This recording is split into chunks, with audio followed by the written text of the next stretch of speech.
अस्सलाम वालेकुम नाज़रीन, इमरान याकूब खान साहब और फैसल चौधरी साहब के साथ मैं हूं Sameena Pasha. Programme Viewpoint में आपको खुशामदीद कहती हूं।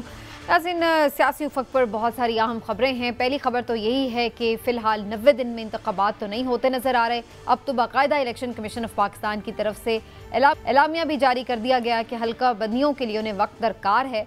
तो दिसंबर तक तो सिर्फ हल्का बंदियाँ ही मुमकिन हो पाएंगी और उसके बाद कहीं आगे अगले साल में जाकर इलेक्शन हो पाएंगी। ज़्यादातर जो एक ऐसा लग रहा है कि राह हमवार हो रही है वो फरवरी के लिए हो रही है, लेकिन क्या फरवरी में भी इंतखाबात हो पाएंगे या नहीं, ये एक अभी तक सवाल बाकी है। पीपल्स पार्टी इस पर कुछ अब बेचैन नज़र आ रही है और उनका मानना है कि 90 दिन में इंतखाब होने चाहिए। PMLN इस पर वाज़े है कि नई हल्का बंदियों के तहत ही इंतखाबात होंगे आइन के तहत, और इसलिए अब फरवरी में इंतखाबात नज़र आ रहे हैं। ये सब चीज़ें अपनी जगह। निगरान काबीना भी अब आ चुकी है, निगरान हुकूमत बन चुकी है और उन्होंने अपने अपने ओहदे संभाल लिए हैं। उनकी तरफ से भी काम शुरू हो गया है। निगरान काबीना कैसी है? क्या ये वही टेक्नोक्रेट सेटअप है जिसका जिक्र हम कुछ महीने पहले भी सुन रहे थे? तो क्या हम ये समझें कि निगरान काबीना को देखते हुए मज़ीद ये 6 महीने से आगे भी टाइम जा सकता है? ये भी एक बड़ा अहम सवाल होगा। मियाँ साहब की वापसी के हवाले से खबरें हैं और अब ये कहा जा रहा है कि जी ज़ीरो रिस्क हो चुका है, लिहाजा वो वापस आ जाएंगे। तो कितनी इस बात में भी अब हकीकत है या नहीं, क्योंकि उनके आने की पहले भी कई तारीखें आ चुकी हैं लेकिन मियाँ साहब नहीं आए थे। तो अब क्या इस सारी सूरत हाल पर होगा आगे चलकर, इस पर बात करना बड़ा ज़रूरी है। पहले मैं चलूँगी इमरान साहब की तरफ। इमरान साहब, यहीं से बात शुरू करें कि निगरान कैबिनेट तो बन चुकी है और निगरान कैबिनेट की सिलेक्शन के ऊपर आप क्या कहते हैं? कैसे लोग हैं ये? अच्छी शोहरत के हामिल हैं और क्या ये वही टेक्नोक्रेट सेटअप है जिसका हम जोर सुनते थे? बिस्मिल्लाहिर्रहमानिर्रहीम। समीना, देखें, अच्छे लोग हैं, बिल्कुल टेक्नोक्रेट सेटअप है। और सवाए सरफराज बुख्ती साहब के, वो भी टेक्नोक्रेट सियासतदान है पूरी, उस तरह से तो नहीं है। तो बाकी मोस्टली जो हैं वो टेक्नोक्रेट्स ही हैं। लेकिन देखना ये है कि क्या ये टेक्नोक्रेट्स जो हैं वो उस तरह से परफॉर्म भी कर सकते हैं या नहीं। देखें, अगर आप वज़ीर सन्नत व तजारत की बात करें तो गौहर साहब जो हैं वो ख़ुद एप्टमा के चेयरमैन भी रहे हैं, सरपरस्त भी हैं, उनके पैटर्न भी हैं और टेक्सटाइल इंडस्ट्री के मसाइल को नहीं, दूसरी इंडस्ट्रीज़ के मसाइल को भी अच्छी तरह समझते हैं। तो वो एक्सपोर्ट के मामलात को समझते हैं। इसी तरह से अगर आप देखें तो जो अपने मुख्तलिफ लोग हैं, शमशाद अख्तर साहिबा हैं, वो फाइनेंस के मामलात को समझती हैं। गवर्नर स्टेट बैंक रहने की वजह से वर्ल्ड बैंक के साथ, इंटरनेशनल जो इदारे हैं उनके साथ, IMF के साथ उनके अच्छे मुरासिम हैं। ये सारे अगर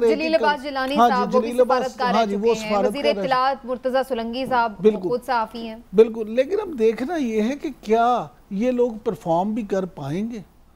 और दूसरी बात ये जो आपने ये कहा था कि भाई ये टेक्नोक्रेट्स हैं, क्या ये वही सेटअप है?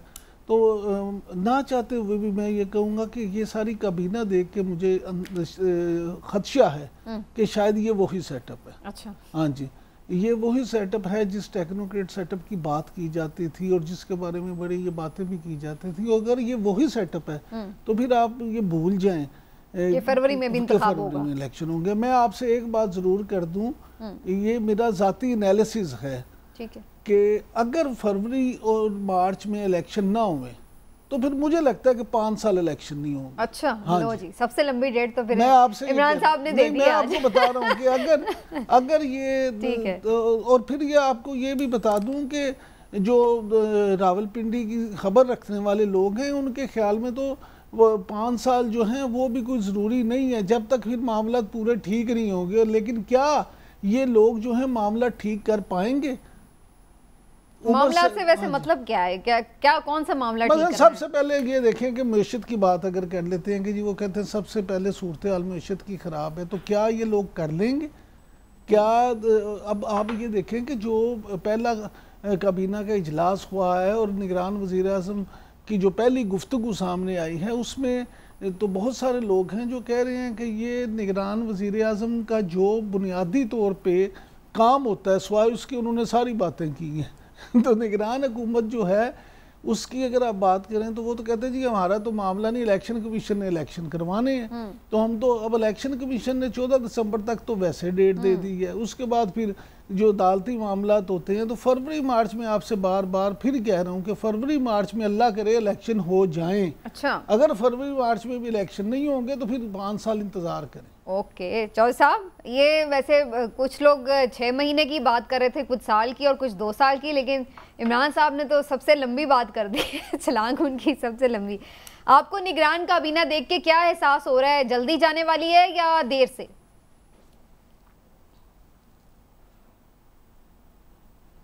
देखिए, डिपेंड करेगा। अगर तो ये लोग डिलीवर कर पाए, जिसके चांसेस जो हैं कम हैं, उसकी वजह ये नहीं है कि ये तमाम कैबिनेट कैपेबल नहीं है। कुछ 1-2 नाम ऐसे हैं जिन पर एतराज़ किए जा सकते हैं क्योंकि उन पर अभी भी नैब के वो ठप्पे लगे हुए हैं। तो उनके अलावा जो है बाकी कैबिनेट जो है वो बहुत ही प्रोफेशनल लोग हैं। तो देखना तो ये होगा समीना कि क्या वो ब्यूरोक्रेसी को साथ लेके चल सकेंगे, क्या वो मसाइल को हल कर सकेंगे। अगर तो ये लोग मसाइल को हल कर सके तो फिर तो ये लंबा भी चल सकता है, उससे मज़ीद लंबा भी चल सकता है। वरना ये केयर टेकर सेटअप है, इसमें चेंजेस जो हैं वो भी लाई जा सकती हैं। लेकिन अभी तक जो सबसे पहला चैलेंज तो आया है इस हुकूमत को, वो पेट्रोल प्राइसेस आई हैं जिसकी वजह से महंगाई का एक तूफ़ान आया है, और 15 दिन के बाद ये पेट्रोल प्राइसेस शायद मज़ीद इन्हांस करनी पड़ेंगी। इस किस्म के सख्त जो इक़दामात जो हैं उनके बाद, क्योंकि गरीब आदमी का तो जीना दोबर हो चुका है पहले ही, जो पिछले 1.5 साल में जिस तरह से लैंडस्लाइड हुआ, जो फिगर्स हम देखते हैं उसके बड़े बुरे असरात पाकिस्तान के आम लोगों के ऊपर, जो आम पाकिस्तानी हैं उनके ऊपर पड़े हैं, और middle class, lower middle class जो है। तो सर इस बात से काबीना को क्या फर्क पड़ता है? अगर उन्हें 50 रुपए भी बढ़ाने पड़े तो उन्होंने कौन सा आवाम के पास जाना है वोट मांगने? उन्हें क्या इस बात से उनकी सेहत पे तो कोई उस तरह से फर्क नहीं पड़ता ना सर? लेकिन नहीं, ये बात नहीं होती है उसकी। मेरा सवाल भी नहीं समीना, ऐसे तो नहीं हो सकता ना। देखिए, जहाँ जो सर एक मिनट, हाँ जी चौधरी साहब, मैं ये गुजारिश कर रहा था कि सोलंकी साहब ने तो खुद भी कह दिया कि जी हम तो मुतहम्मिल ही नहीं हो सकते, पाकिस्तान मुतहम्मिल ही नहीं हो सकता कि वो महंगा पेट्रोल ले बाहर से और यहाँ सस्ता दे।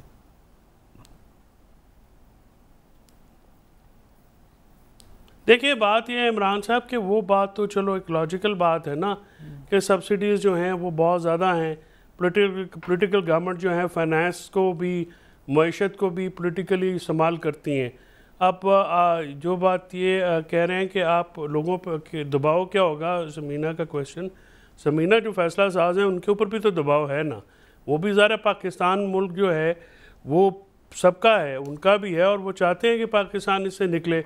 एक प्रेशर जो है उसी के बुनियाद के ऊपर ये जो कैबिनेट बनी है, ये जो टेक्नोक्रेट कैबिनेट है, अगर तो सियासी लोग तो नहीं है इसमें, तो इसी वजह से बनाई गई है कि जो कोशिश है कि इस मझधार से निकलें।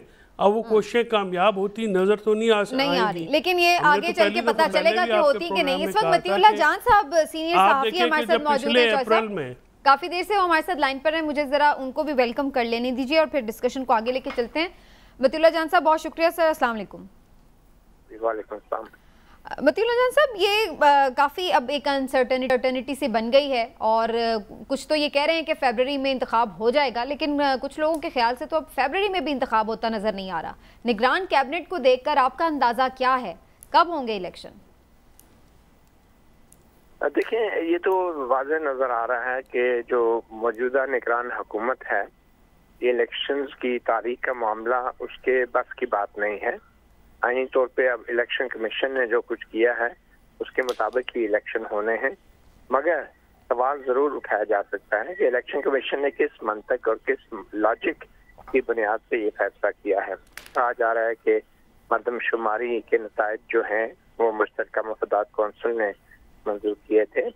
तो जो आइन के तहत मुश्तरका मफादात कौंसिल को मरदमशुमारी के नतायज की मंजूरी का या उन्हें नोटिफाई करने का अख्तियार है, वो इस काम के लिए तो नहीं है कि चंद वोटरों को एक हल्के से दूसरे हल्के में डाल दिया जाए। उसका मकसद तो उस आईनी इदारे का ये है कि जब मरदमशुमारी होती है, आबादी बढ़ती है, तो सीटों की तादाद भी बढ़ाई जाती है। अब बगैर सीटों की तादाद बढ़ाए कुछ वोटरों को एक हल्के से निकाल के दूसरे हल्के में डाल देना, ये कोई आईनी तकाजा तो नहीं है, ये कोई इतनी जरूरी चीज तो नहीं थी।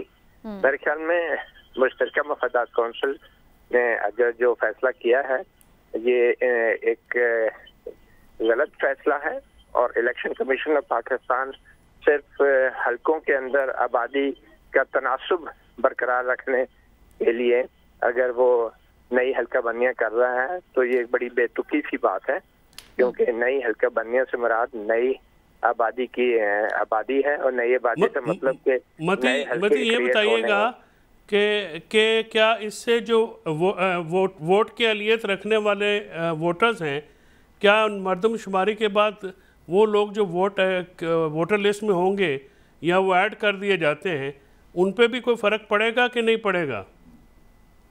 देखें, ये वोटर्स जो हैं, इलेक्शन कमीशन ऑफ पाकिस्तान ये वोटर्स को रजिस्टर करना उसकी एक जिम्मेदारी होती है, और आइन के तहत अगर 90 दिन में इलेक्शन होने हैं तो इलेक्शन कमीशन का काम है कि 90 दिन के अंदर जो है ये इलेक्शन करवाए। और वोटरों की तादाद तो आपको पता है, हर रोज ही हमारी आबादी बढ़ती है, हर रोज ही लोग 18 साल के होते हैं, हर रोज ही नए शनाख्ती कार्ड बनते हैं। तो इसका मतलब है कि अगर और वोटर लिस्ट उसके साथ साथ अपडेट भी होती रहती है जी, और साथ साथ होती है। दूसरी बात ये है कि ये अगर 6 महीने बाद करेंगे तो वोटर फिर भी बढ़ जाएंगे, अगर 6 महीने और 1 हफ्ते बाद करेंगे तो वोटर फिर भी बढ़ते जाएंगे। तो ये तो कोई मंतक नहीं है ना कि मजीद इसके पीछे जो है ना वो डिले नहीं करना चाहिए। मतीउल्लाह जान साहब ये बताएं कि ये जो निगरान काबीना बनी है, इसको देख के आप क्या समझते हैं कि जो पोर्टफोलियोज दिए गए हैं, अगर वाकई ये निगरान काबीना सिर्फ 90 रोज में इलेक्शन करवाने के लिए ही बनी है, तो उसमें वज़ीर सकाफत या टूरिज़म के मशीर और इस तरह के जो हैं महकमे, उनकी क्या ज़रूरत थी? देखें, अब आपकी बात दुरुस्त है कि निगरान काबीना तो बहुत मुख्तसर होनी चाहिए। कुछ लोगों को तो यकीनी तौर पे oblige किया है, सिर्फ इंतहाई ज़रूरी कुछ वजारतें होती हैं जो कि दुनिया को दिखाने के लिए एज ए इंटरनेशनल फेस होते हैं।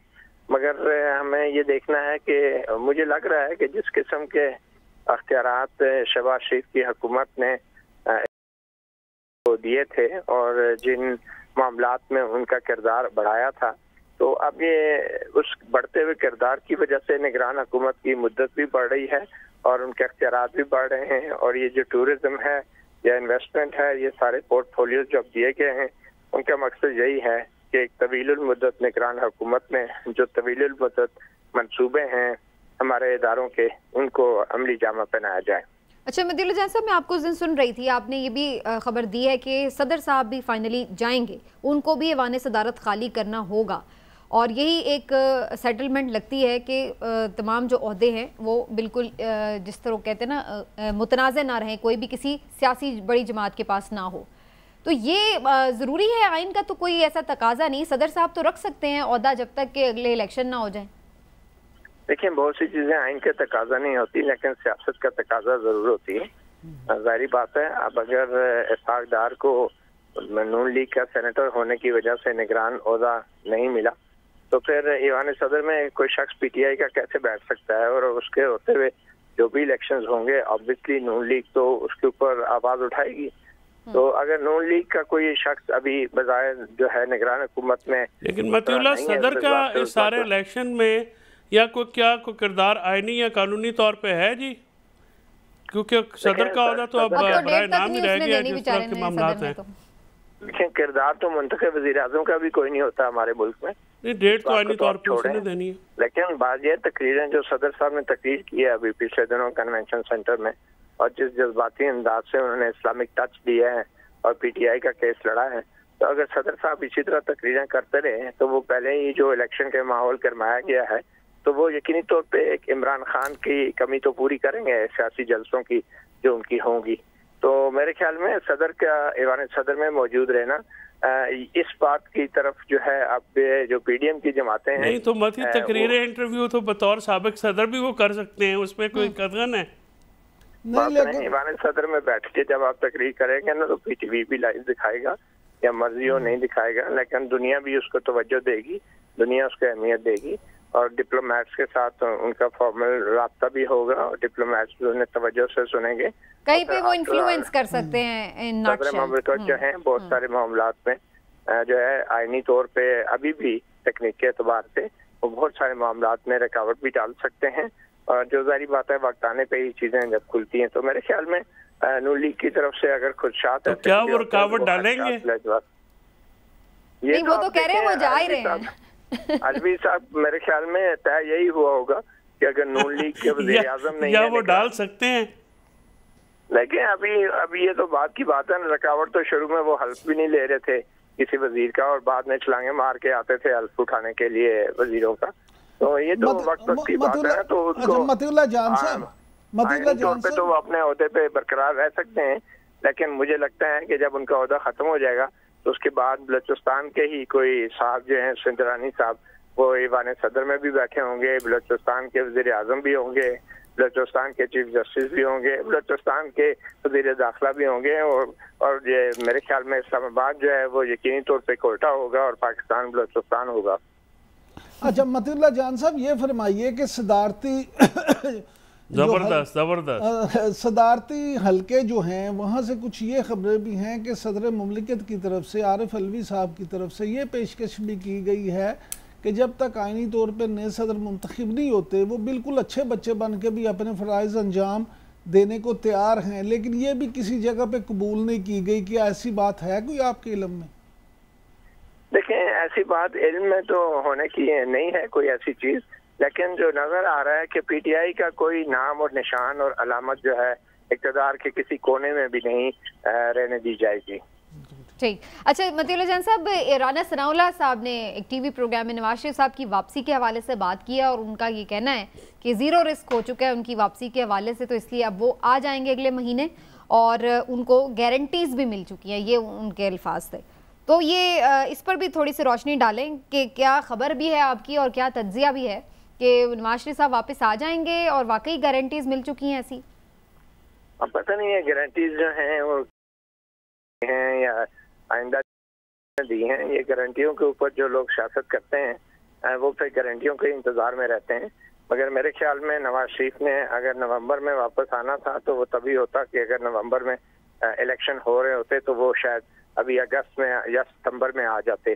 तो अगर इलेक्शन पहले ही सब कह रहे हैं फरवरी में हो रहे हैं तो नवाज शरीफ साहब इधर क्या जेल में बैठ के मक्खियाँ मारेंगे? वो तो उसी वक्त आएंगे ना जब बाकायदा इलेक्शन कैंपेन शुरू होगी। असूली तौर पर तो निगरान हुकूमत के आते ही कैंपेन शुरू हो जाना चाहिए, मगर आप देख रहे हैं कि मुल्क में कोई ऐसा माहौल ही नहीं है, तो नवाज शरीफ आके किसकी कैंपेन चलाएंगे? वो क्या करेंगे? तो मेरे ख्याल में वो उसी वक्त आएंगे जब बाकायदा इलेक्शन मुहिम का नून लीग का आगाज होगा और फरवरी के अगर इलेक्शन हो रहे हैं तो फिर ऑब्वियसली दिसंबर में जाके कहीं उनका चांस बन सकता है। लास्टली मतीउल्लाह जान साहब सिर्फ पीपल्स पार्टी के हवाले से भी थोड़ी बात करेंगे। पहले उन्होंने मरदमशुमारी की मंजूरी भी दे दी मुश्तरका मफादात काउंसिल में, उसके बाद अब वो मुतालबा कर रहे हैं कि 90 दिन में इंतखाब भी हो। तो ये उनका जेन्युइन मुतालबा है या सिर्फ उन्होंने एक दिखाने के लिए ये मुतालबा किया हुआ है? असल में तो उन्हें भी ज़ाहिर पता होगा मंजूरी देते हुए कि ये बेसिकली इंतखाब को इल्तवा में डालने वाली बात है। देखिए पीपल पार्टी ये तासर ऑब्वियसली नहीं देना चाहती कि किसी नून लीग की तरह वो इलेक्शन से शायद भाग रहे हैं या दूर जा रहे हैं। वो पॉलिटिक्स कर रही है पीपल्स पार्टी, लेकिन ऑब्वियसली पीपल्स पार्टी से सवाल ज़रूर पूछा जा सकता है कि ऐसे मुश्तरका मफादात कौंसिल के अंदर आप एक ऐसी कौंसिल में बैठे हैं जिसमें 2 वज़रा आला जो हैं वो निगरान वज़रा आला थे और आपने वहाँ पे जब ये मंजूरी दी थी तो आपको मालूम नहीं था कि इलेक्शन कमिश्नर ने सुप्रीम कोर्ट में पहले ही बयान दे रखा है कि इसके बाद 4 महीने लगेंगे। और सना मैं ये भी बताते चलूँ कि इलेक्शन कमिश्नर की भी अजीब मंतक है कि वो जो 4 महीने वाली उन्होंने टाइम मांगा था ना सुप्रीम कोर्ट में कि मर्दमशुमारी के नतायज अगर हो गए तो हल्का बंदियों के लिए 4 महीने चाहिए, वो 4 महीने उन हल्का बंदियों की बात कर रहे थे कि जिसमें मजीद सीटों में इजाफा भी हो सकता था आइन में तरमीम के जरिए, उसके लिए 4 महीने। अब जबकि वोटरों को एक हल्के से दूसरे हल्के में इधर उधर करना है तो मुझे समझ नहीं आती कि उसके लिए 4 महीने का वक्त क्यों रखा गया। Very right, very valid point, और आपका ये पॉइंट हम सामने भी रखते हैं रेलेवेंट पर्संस के। मतीउल्लाह जान साहब आपका शुक्रिया बहुत, आप हमारे साथ रहे। और मीनवाइल हमें साबित्री इलेक्शन कमीशन कमर दिलशाद साहब ने भी ज्वाइन कर लिया है। ये जो टेक्निकल क्वेश्चंस हैं उनसे हम पूछने की कोशिश करते हैं कि वो कुछ रहनुमाई करें क्यों ऐसा है और कितना वक्त चाहिए। कमर दिलशाद साहब, बहुत शुक्रिया आपके वक्त का। और सबसे पहले यहीं से बात शुरू कर लेते हैं, जो हल्का बंदियों की बात हो रही है, क्या वाकई सिर्फ वोटर्स को इधर से उधर ही करना है या फिर नई सीटें, नए काफ़ी झमेले हैं जिसके लिए वाकई इतना वक्त चाहिए? कमर दिलशाद साहब। देखा जी, इलेक्शन कमीशन ऑफ पाकिस्तान ने जो अपना रोड मैप दिया है हल्का बंदियों के बारे में, वो कानून के ऐन मुताबिक है। उसमें कानून में लिखा हुआ है, इलेक्शन एक्ट जो 2017 का सेक्शन 17 से लेकर 22 तक पढ़े, उसमें लिखा है कि डिलिमिटेशन जो है वो 4 महीने में मुकम्मल करनी लाजमी है। लेकिन इसके साथ साथ उसी रोड मैप पर इलेक्शन कमीशन ने जब ये देखा कि साबका वफाकी हुकूमत ने कौमी असम्बली की तहलील से 3 दिन पहले उन्होंने एक नोटिफिकेशन कर दिया कि जो मरदमशुमारी हुई है उस पर उन्होंने बाकायदा हतमी नोटिफिकेशन जारी करके इलेक्शन कमीशन पाकिस्तान को दोहराई पर खड़ा कर दिया। अब ये 3 दिन के बाद असम्बली तहलील हो गई। अब ये सबसे पहले जो इतराज़ात किए जा रहे हैं जो हमारे सियासी रहनुमा हैं, तो वो सियासी रहनुमा को तो एहसास होना चाहिए कि जनाब सिंध के वज़ीर आला ने तो सबसे पहले मुश्तरका वफादात कौंसिल को मंजूरी दे दी। तो उनको चाहिए था कि मंजूर ना देते, वो कहते जनाब ये अभी तो 3 दिन के बाद असेंबली डिसॉल्व हो रही है और इसमें हल्का बंदियों के लिए वक्त चाहिए 4 से 6 महीने, तो ये इलेक्शन मुतासर हो जाएंगे, तो जरूरत नहीं है, तो पुरानी हल्का बंदी पर इंतखाबात करवा लें। उस वक्त उन्होंने दस्तखत कर दिए। अब जब ये दस्तखत हो गया, जब इलेक्शन कमीशन पाकिस्तान ने रोड मैप जारी कर दिया, तो इतराज़ात कर रहे हैं कि हम सुप्रीम कोर्ट जा रहे हैं, तो हम हाई कोर्ट जा रहे हैं। तो जनाब बिल्कुल आपको तो रास्ता खुला है, आप हाई कोर्ट भी जाएं, सुप्रीम कोर्ट भी जाएं, बल्कि चारों सूबाई हाई कोर्ट में जाएं। लेकिन सारी मसला तो है कि आपने मुश्तरका कमर दिलशाद साहब, आइन में ये तो कहा है कि 4 माह में मुकम्मल करें हल्का बंदियां, लेकिन ये तो मैक्सिमम टाइम है ना। ये तो नहीं कहा कि बेशक आपका काम अगर 1 हफ्ते में भी कंप्लीट हो रहा है, कि अगर हर जरूरी तो नहीं हर हल्का ही चेंज करने की जरूरत पड़ रही हो, तो अगर जल्दी काम मुकम्मल हो रहा है तो जल्दी कर लें। इलेक्शन कमीशन की मजबूरी ये है कि वो एक आईनी इदारा है और उनके तर्जमान जो है इस तरह की वजाहत करने में जरा गुरेज करते हैं। अगर मैं इलेक्शन कमीशन पाकिस्तान में 10 साल रहा तर्जमान इलेक्शन कमीशन का, तो हमने कोई ऐसी कोई कंट्रोवर्शियल बात पैदा ही नहीं होने दी है। जिसने भी जहर है कि अब इलेक्शन कमीशन ये सवाल करे कि जनाब आपने दस्तखत क्यों किए थे मुश्तरका वफादात कौंसिल के ऊपर कि आप कानून साजी कर लें रायन साहब को। अब उसमें आइन में लिखा हुआ है कि जब दस्तखत हो जाए तो फिर इलेक्शन कमीशन आज से हल्का बंदी कराने का आईनी तौर पर मजाज है, कानूनी नहीं, आईनी तौर पर। अब आगे आर्टिकल 224 आता है, उसमें लिखा है 90 दिन का, वो भी बिल्कुल ठीक है, वो भी आइन का तकाजा, ये भी आइन का तकाजा। इसको दूर करने के लिए चीफ इलेक्शन कमीशन ने सुप्रीम कोर्ट ऑफ पाकिस्तान की ऑनरेबल चीफ जस्टिस से मुलाकात की। वो तकरीबन 2 घंटे से ज्यादा रही, तो वहाँ सारे मसाइल पर डिस्कस हुई होगी कि तमाम कहाँ इसमें रुकावटें पैदा हो रही है। लेकिन बहरहाल उसकी मुलाकात के फौरन बाद इलेक्शन कमीशन पाकिस्तान ने अपना रोड मैप दे दिया हल्का बंदी का। अभी हल्का बंदी 4 महीने भी लग सकते हैं, 6 माह भी लग सकते हैं, क्योंकि इतराज़ात होने, लोगों ने हाई कोर्ट भी जाना है, सुप्रीम कोर्ट भी जाना है। तो फिर इसके बाद जब ये हातमी रिजल्ट जब आ जाएगा हल्का बंदियों का, फिर इलेक्शन कमीशन पाकिस्तान ने जनाब इसी हल्का बंदी के कानून के मुताबिक आपकी इंतखाबी फरिश्तों को भी असरे नो मुरतब करना होगा। ये किसी के ज़हन में बात नहीं आ रही कि जनाब ये तो उस वक्त मुश्तरका वफादात उसमें बैठे थे लोग, वो कहते जनाब हल्का बंदी के बाद तो आपके इंतखाबी फरिश्तों का मसला ही पैदा होना है। इंतखाबी फरिश्ते भी कम अज कम 1 माह तो लेगी, लेकिन मुमकिन 2 माह भी लग जाए। तो ये फिर इसके बाद फिर इलेक्शन कमीशन पाकिस्तान ने वो शेड्यूल जारी करना है सेक्शन 57 के तहत, वो तकरीबन 60 दिन का है, तो वो भी 55 दिन। इसका मतलब तो ये हुआ कमर दिलशाद साहब कि फरवरी में भी फिर कोई कंफर्म नहीं है कि इलेक्शन हो ही जाएंगे, और अगर ऐसा नहीं होता तो मतलब सेनेट के इंतखाब भी फिर डिले हो सकते हैं। जनाब अक़वामी असम्बली भी नहीं रही, वो भी तहलील होगी, तो सेनेट भी गैर फाल हो जाएगी मार्च के महीने में, यानी 11 मार्च के बाद तो सेनेट भी गैर फाल हो जाएगी। ये सारी चीजें तो मुश्तरका वफादात कौंसिल के जो बैठे हुए थे सिंध के बलूचिस्तान के अपने ऑनरेबल चीफ मिनिस्टर, उनका काम था ना कि जनाब ये सारे साइड इफेक्ट देखे। बाकी रह गया पंजाब और खैबर पख्तूनख्वा, उन्हें तो इस मरदमशुमारी से क्या इस बारे में तहफ़्फ़ुज़ात ही नहीं थे। उनकी तरफ में ठीक है जी, हमें पंजाब में जो हुई है मरदमशुमारी हमें मंजूर है, अब KPP ने कहा हमें मंजूर है। तो ये सबसे ज्यादा तहफ़्फ़ुज़ात तो सिंध को थे जो 4 महीने तक उसको नोटिफिकेशन नहीं होने दिया सिंध गवर्नमेंट ने। ठीक। ये मई से लेके बैठे हुए थे कि जनाब हमें इजाजत दें, हम नोटिफिकेशन कर दें, तो सिंध गवर्नमेंट ने, बलूचिस्तान गवर्नमेंट ने नोटिफिकेशन ही नहीं होने दिया। अरे जब असेंबली डिसॉल्व हो रही थी तो दस्तखत कर दिए। तो ये हमारे सियासतदानों को चाहिए कि जनाब आप अपने आइन और कानून को देख कर आगे चले। अब इलेक्शन में मजबूर हो गया। अब सबसे बड़ी बात यह कि सुप्रीम कोर्ट ऑफ पाकिस्तान ने फैसला करने आया, जो गवर्नमेंट ने जो 5 अगस्त को नोटिफिकेशन किया है हल्का बंदियों के बारे, मर्दमशुमारी के बारे में, उसको अगर वो कालदम करार दे देते हैं तो फिर इलेक्शन कमीशन 90 देर में इंतखाब करवा देगा।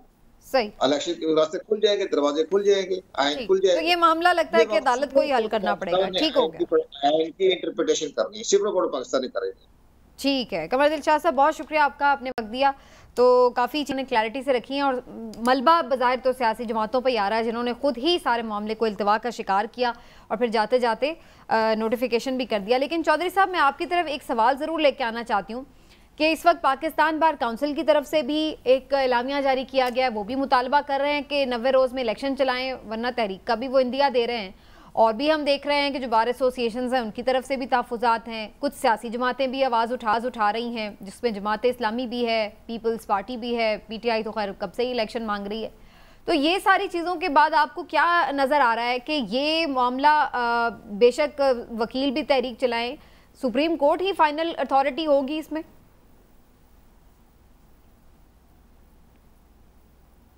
देखिए समीना, इसमें सबसे पहली बात तो है कि जो जमात है पाकिस्तान पीपल्स पार्टी, उनका किरदार बहुत ही मैं समझता हूँ काबिल एतराज़ रहा है।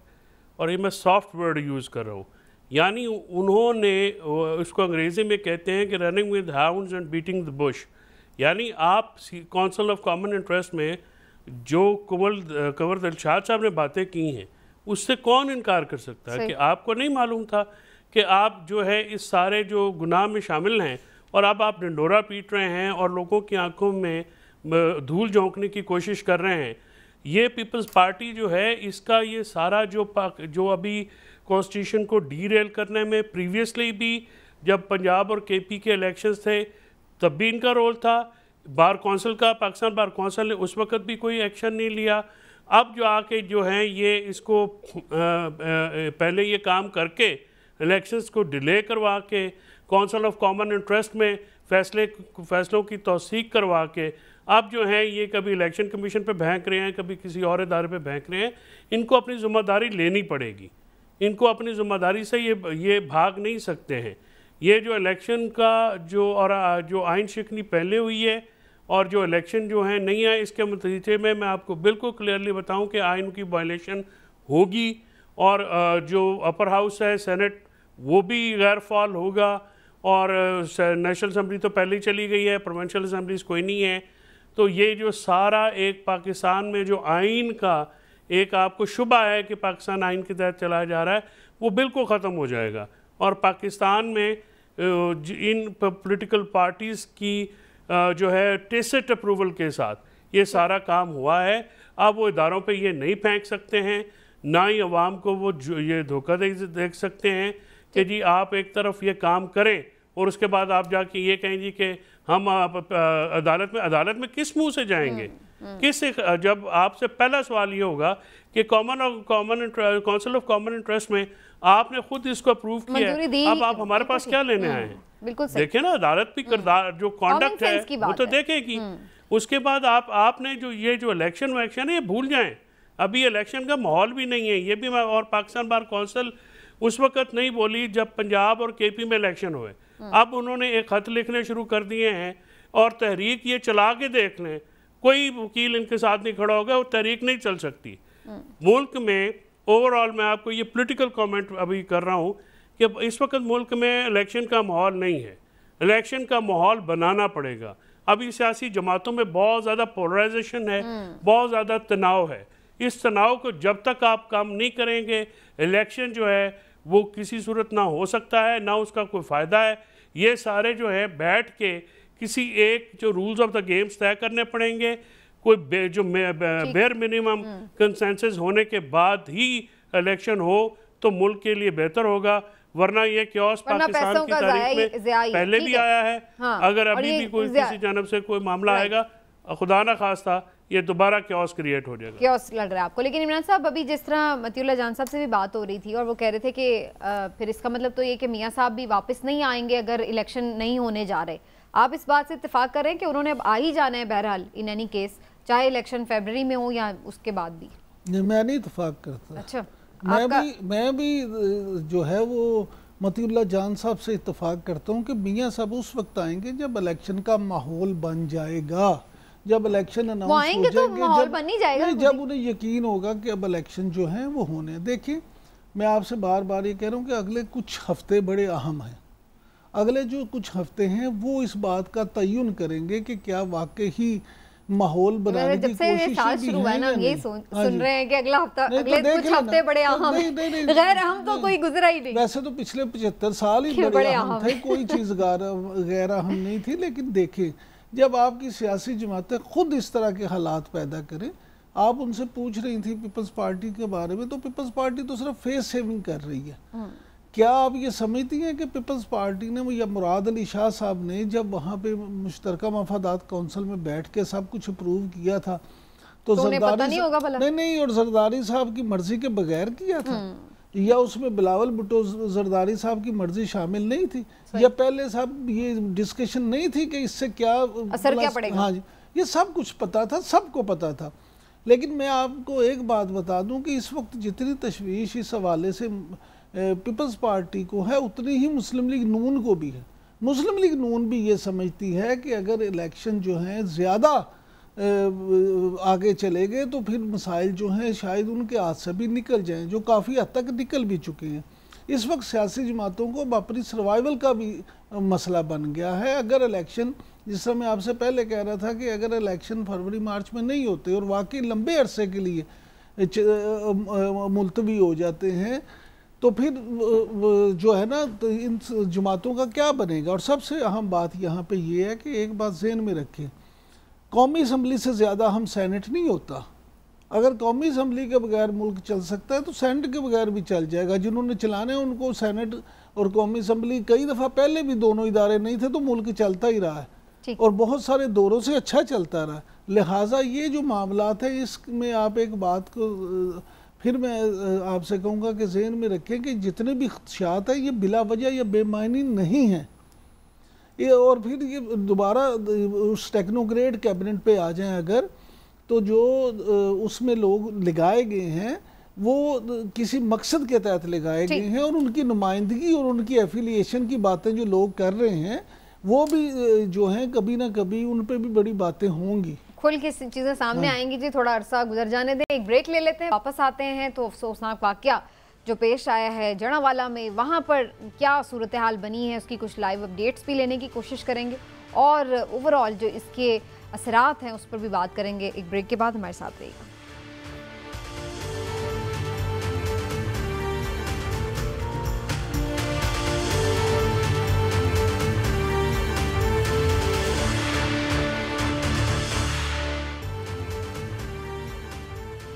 वेलकम बैक नाजरीन। जड़ावाला में अफसोसनाक वाक़यात पेश आए हैं गुज़श्ता दिनों, जहाँ पर हमने देखा कि कुछ इस तरह से वाक़यात थे कि तौहीन मज़हब का इल्ज़ाम और उसके बाद फिर पूरी यूं लगा के एक कार्रवाई की गई और उसमें ना सिर्फ ये कि दर्जनों घर जला दिए गए, चर्चेस जला दिए गए, बल्कि बहुत नुकसान हुआ लोगों का और बड़ा ही अंदोनाक सानिया ये नज़र आ रहा है। कैसे हुआ, क्यों हुआ और किसका कसूर था, किसका नहीं, ये जानना बड़ा ज़रूरी है। और कुछ लोग तो इवन ये तक भी कह रहे हैं कि ये तो कोई सोची समझी एक साजिश नज़र आती है कि अमन को ख़राब करने के लिए की गई है। क्या वाकई ऐसा है या नहीं, इस पर बात करते हैं। इमरान साहब और चौधरी साहब तो हमारे साथ मौजूद ही हैं, लेकिन कुछ लाइव अपडेट्स भी ले लेते हैं। औरंगज़ेब मलिक साहब हमारे साथ मौजूद हैं जो कि ब्यूरो चीफ फैसलाबाद हैं, उनसे जानने की कोशिश करते हैं कि इस वक्त क्या सिचुएशन है फैसलाबाद में और जड़ावाला में जहाँ पर ये वाक़या पेश आया। जी मलिक साहब बताइएगा ज़रा थोड़ा सा अब तक की क्या अपडेट्स हैं, क्या सिचुएशन है, हालात कैसे हैं यहाँ पर और जो यहाँ पर इंतज़ामिया है वो क्या कर रही है। जी मैडम, बहुत बहुत शुक्रिया आपका। पहली तो बात ये है कि मैं इस हवाले से बता दूं, जो 16 अगस्त को जड़ावाला में एक अफसोसनाक वाक़या पेश आया है जिसको जो है वो इस तरह जो है वो मामला पेश आया कि कुरान पाक की नौज़बिल्ला कुछ अवराक इस तरह मिले जिसके ऊपर जो है वो नौज़बिल्ला कुछ अल्फाज इस तरह के थे जो कि कोई भी पढ़ के जो है वो गुस्से में आ सकता है।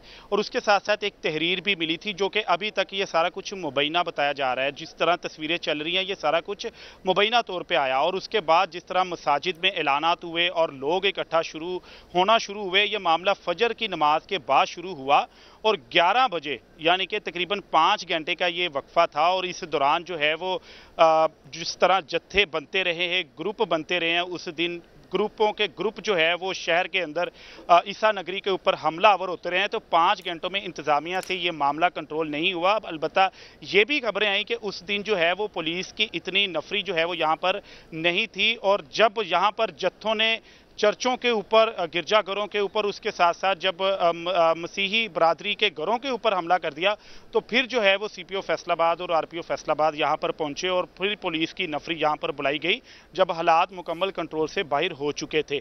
और जैसे जैसे ये हालात आगे बढ़ते चले जा रहे थे, लोग इकट्ठे होते जा रहे थे, तो ना सिर्फ जड़ांवाला शहर में यहाँ पर चर्च गिराए गए बल्कि जो मुजाफाती इलाके हैं, जो गाँव हैं, वहाँ पर भी जो है वो चर्चों को जलाया गया। मुकद्दस किताबें जो चर्चों में पड़ी थी उनको जो है वो जलाया गया, जो कि इंतहाई अफसोसनाक है। और सबसे बड़ी बात यह है कि अभी तक की रिपोर्ट के मुताबिक तकरीबन 90 घरों को जलाया गया, उनका सामान बाहर निकाल के जलाया गया। और अभी जो इंतज़ामिया की रिपोर्ट के मुताबिक 19 गिरजाघरों को जो है वो यहाँ पर आग लगाई गई, इबादत गाहों को आग लगाई गई। तो अभी जो है वो IG पंजाब कुछ देर पहले यहाँ पर ईसा नगरी जो जड़ांवाला का इलाका है यहाँ पर उन्होंने विजिट किया और तकरीबन 3 दिन का अल्टीमेटम दिया गया है यहाँ पर इंतज़ामिया की जानिब से कि ये जो मरकज़ी गिरजाघर है इसको और जो शहर के बाकी जो गिरजाघर हैं इनको 3 दिन में जो है वो रिहेबिलिटेशन इनकी कर दी जाएगी। और बिजली का और गैस का जो है वो यहाँ पर सिस्टम बहाल कर दिया गया है। लेकिन वो जो लोग हैं जो मुतासर हुए हैं, 90 घरों के लोग मुतासर हुए हैं, उनकी अगर मैं आपको ये बता दूं कि उनकी वो रात कैसी गुजरी है तो वो हर इंसान देख के मैं कहता हूं कि उसको रोना ना आए तो क्या आए कि वो बाहर खेतों में जा के लोग अपनी उस रात को बाहर निकल के जो खेतों में सोए हैं और अपनी जान जो है वो बचाते रहे हैं। तो ये सूरत हाल है। और दूसरी जानिब बड़े ही अफसुदा मनाजिर थे वो, जब ये वापस भी आए हैं तो लोग बेहोश हो गए अपने जले हुए घर देखकर, ख़वातीन। और ये पहले ही कोई इतने अमीर कबीर लोग तो नहीं है, जाहिर है बहुत ही गरीब लोग हैं और एक बस्ती है उनकी और पहले ही उनके पास यही जमा पूंजी है। लेकिन आप साथ रहेगा मलिक साहब, लेकिन मैं इस पर चौधरी साहब और इमरान साहब का भी ज़रूर कमेंट लूँगी। इमरान साहब, ये कोई पहला वाक़या नहीं है, इस किस्म के वाक़यात पहले भी सामने आए हैं और बग़ैर किसी ज़रूरी तफ्तीश और तहकीक के बाज़-औक़ात रिएक्शन जो है वो फ़ौरन से हमें नज़र आता है और फिर उसके बाद वो रिएक्शन बड़ा मैग्नीट्यूड में भी ज़्यादा नज़र आता है। तो इसका क्या हल है कि ये मामलात इस तरीके से ना हो? समीना, बात सीधी सी है। देखें, पाकिस्तान का अगर हम जिक्र करें तो पाकिस्तान एक ऐसा मुल्क है जो बना ही इस्लाम के नाम पे था। तो यहाँ तो मैं समझता हूँ ज़ाती तौर पे कि इस्लाम के नाम पे बनने वाले मुल्क में तो किसी भी मज़हब का एहतराम ज़्यादा होना चाहिए। उसकी बुनियादी वजह यह है कि इस्लाम तो रवादारी सिखाता है। इस्लाम तो हमें ये सबक देता है कि आपने अक़लीतों का जो किस तरह से ख्याल रखना है। और फिर जो हमारे झंडे में सफ़ेद रंग है वो अक़लीतों के हकूक़ के लिए। बिल्कुल ठीक।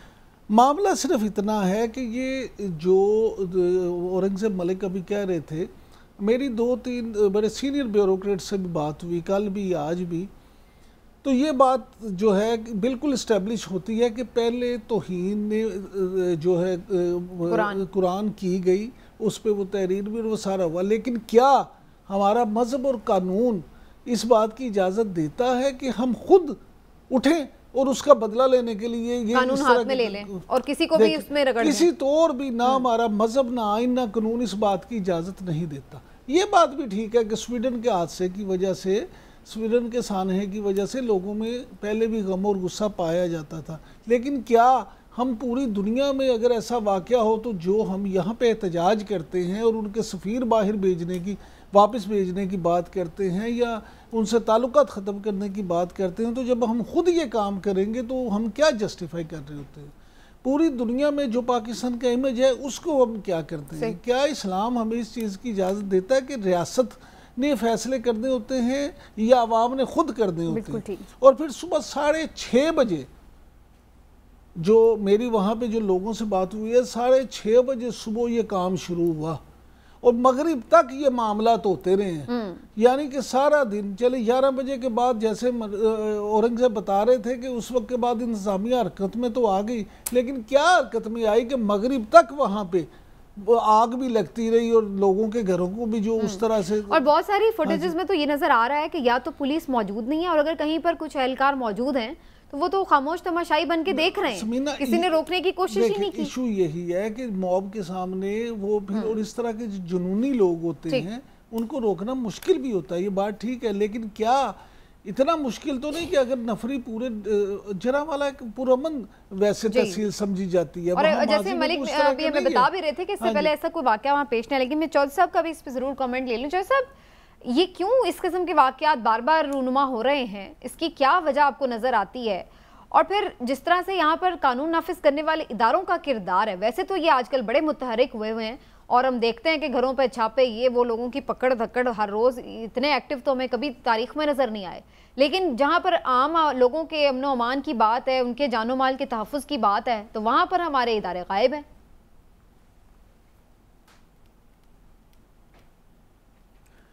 समीना, मैं इस पर एक शेर ज़रूर अर्ज़ करना चाहूँगा कि तुम्हारी उम्मत ने मेरे घर की अहानत की है, इब्ने मरियम ने मोहम्मद सल्लल्लाहु अलैहि वसल्लम से शिकायत की। क्या बात?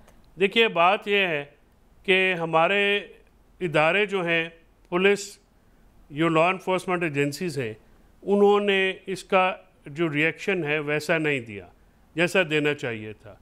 लेकिन एक बात जो है इस सारे मामले में, वो ये बड़ी हौसला अफजा है कि आप देखिए कि जिस तरह से आर्मी चीफ ने इस मामले पे, जिस तरह से निगरान वज़ीर आज़म ने, जिस तरह से एक स्टर्न एक्शन जो है वो उन्होंने अनाउंस किया। ये बात इसलिए हौसला अफजा है कि अक़लियतों के साथ ये जो मामला हुआ है, इसकी तो जितनी मज़म्मत की जाए वो कम है। लेकिन हमारे मीडिया ने, हमारी जो एजेंसीज़ हैं और टॉप अथॉरिटीज़ हैं, उन्होंने अक़लियतों के साथ होने वाली ज़्यादती पे फ़ौरन एक सख्त मौक़िफ़ अपनाया और जो ये करने वाले थे उनके ख़िलाफ़ जो है सख्त एक्शन का ऐलान भी किया और किया भी। भारत में मुसलमानों के साथ जो हो रहा है वहाँ पे ऐसा रिएक्शन नहीं आता। तो ये बात एक पाकिस्तान में हौसला अफजा है कि हमारी रियासत हम उस चीज को जरूर वर्णन करते हैं और प्रोटेक्ट करने की कोशिश। वक्त बिल्कुल खत्म हो गया। मलिक, आपका बहुत शुक्रिया, आपने अपडेट किया हमें फैसलाबाद से। नाज़रीन, आज प्रोग्राम को यहीं समेटते हैं, इंशाल्लाह फिर आपसे मुलाकात होगी। अपना ख्याल रखिए, अल्लाह।